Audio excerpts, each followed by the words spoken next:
fast. Yes. Thank you, Monsignor, again for a wonderful day, and to everybody for a fantastic discussion. Multilateralism is not under threat per se in most of the world. It is under threat because of the United States. And I want to say this clearly, because it's not a game and it's not to provoke, it's to discuss. Okay, the U.S. was the predominant economic and technological power of the world for decades. This is no longer the case. It is a powerful country economically and technologically, but it is no longer a dominant power. The European Union is a larger market. China is a comparable market. And the spread of technology is worldwide. The U.S. is by far the most powerful military country in the world, though it learns war after war that the military can solve no political problems whatsoever. We have 6,000 nuclear warheads, 800 military bases around the world. We are involved in 14 shooting wars right now, have instigated multiple wars. The U.S. is a problem. It became a far more significant problem with Donald Trump. He may or may not be president after November, but the U.S. became vastly more complicated for the world since 2017. These are not polite things to say. Nobody likes to say them, but I want to say them to explain a few things that I think are extremely important. The U.S. has blocked every multilateral initiative of recent years. It is the only country pulling out of the Paris Climate Agreement. It is the only country that pulled out of the JCPOA agreement with Iran. There is not a China-U.S. trade war. There is a U.S. trade war on China. That is different. This was an unpremeditated attack because of China's rising technological capacity.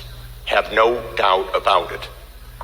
What is this about Huawei or about ZTE or about others? It is because the U.S. realizes that China is gaining massive technological capability in artificial intelligence and other security-related areas, because China's talented, smart, minting hundreds of thousands of PhDs every year, and that's how the world works now. There's no monopoly of knowledge. There's no monopoly of talent. This is driving U.S. strategists crazy, because U.S. grand strategy is based on primacy. And that's not some fantasy of mine. This is in our documents, our doctrines, one after another. There can be no U.S. primacy in the world anymore that is safe for the world. That's not how the world works anymore, but that is how U.S. policy works. The U.S. is attacking the digital taxation. It has taken tremendous, disastrous cuts to corporate taxation, which is blowing up the worldwide taxation on companies. It has dismembered the WTO. There is no appellate process now.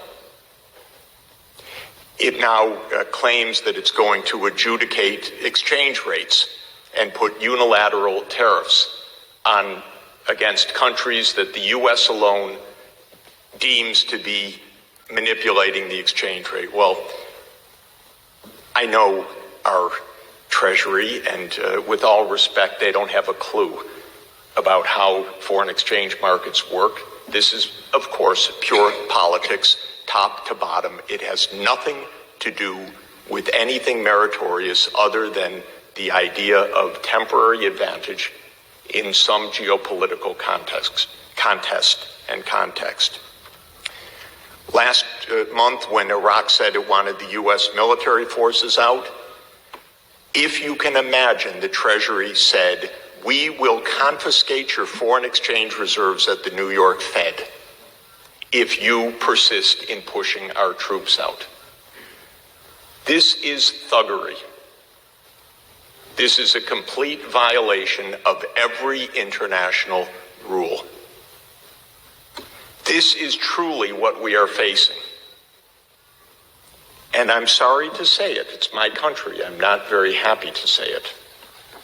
But this is an imperial power in decline. And it is a dangerous country right now. It will be absolutely dangerous if Trump wins re-election.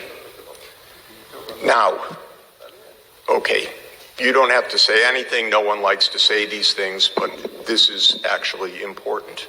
The world can't stop because of the United States.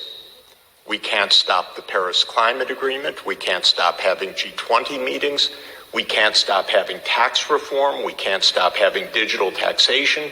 We can't have the United States adjudicate exchange rates. That's the job of the IMF. We can't not have an appellate system at WTO. We cannot have one country that is 4.2% of the world population and still 15% of world output, but not 50% of world output, decide on the international structure on which the other 96% depend for their lives now. Moreover, in the United States, Mr. Trump does not have a majority backing. So it is quirks of many things that give unilateral power to a small coterie of people to dismantle the international system right now. What I would just beg of you who are running the international system, have an open discussion. Don't be cowed by bullying. And let's proceed, because there is not a global crisis about multilateralism. There is a U.S. relentless daily pressure on multilateralism. This is quite different. I am traveling all around the world, month after month, meeting senior officials in every part of the world. There is no attack on multilateralism that I can discern anywhere. None. There is fear of the United States. This is different. Well, that's what bullies do. Bullies threaten you. You step a little bit ahead, you'll get pummeled. But if the whole world says, we continue our discussion, we continue the fight against climate change, you can do what you want. But we continue WTO, we continue climate change, we even have discussions at the fund and the bank. It's a little bit harder at the bank, but it's true. It's a whole board. Last time I checked, the United States, it's 16% of the vote, I believe, not 84, and there's another 84%. The General Assembly routinely votes 185 against the United States on almost everything right now. One after another, it's the U.S. and 2 or 3 allied countries. And I know how that works because the ambassadors tell me about the threats that the U.S. is putting on, direct, vulgar threats. And I know about it one by one by one. So we are not in a crisis of multilateralism. And it's a bluff, like bullies bluff. The U.S. cannot blow up its own economy the way that they pretend they can. But if every country backs down one by one, then the bully gets the way. These issues are too important to be determined by Mr. Trump. It's not only Mr. Trump, because U.S. unilateralism has been in vogue now for about 20 years. Actually, after 1992, the U.S. went crazy, thinking it had, quote, won the world, and then it believed its own press release that it was the new Rome and that it was the sole superpower and that it was the indispensable nation. So this has been true since 1992. But it got a lot worse right now because the overt hostility against everybody, the threats against everybody, the lawlessness against everybody is completely unprecedented. And it's an abuse of our laws in the United States every day because Trump has none of this authority. This is under national emergency legislation that he's taking these actions. How can he threaten France with a tariff on wine because France rightly says that there should be a digital tax? You think that's an American law? Of course not. This is lawlessness, complete lawlessness. So we had a good discussion today. There is really a big consensus on this world for a decent world. It's not unanimous, but let's not depend on unanimity. Let's move forward when a large part of the world wants to do the right thing. Thank you. Well, you're the master. Yes.